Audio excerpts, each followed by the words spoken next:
سلامونه دوستانو، راځئ چې په درې زمانو کې جملې جوړې کړو. مطلب اوسنۍ زمانه، تېره شوې زمانه او را روانه زمانه.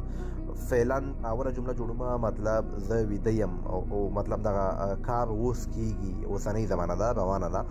وایي زه ویده یم، دغه جمله په الماني ژبه داسې وایي ich schlafe. او که وایي زه ویده شوی وم، مطلب یو ساعت مخکې یا پرون یا نن یو 15 منټه مخکې زه ویده شوی وم، دغه جمله په الماني ژبه داسې وایي ich habe geschlafen.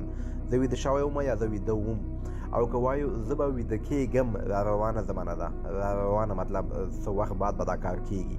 زه به ویده کېږم، دغه جمله په الماني ژبه داسې وایي ich werde schlafen. زه به ویده کېږم. اوله ما سره مطلب اوسنۍ زمانه ده، دویمه تېره شوې زمانه او درېیمه موږ سره را روانه زمانه ده. کولی شئ دغسې جملو لپاره زما اکاونټ ورته فالو کړئ، لایکونه او کمنټونه مې هېر نه شي. انشاءالله تاسو لپاره دغسې ښایسته جملې جوړوم.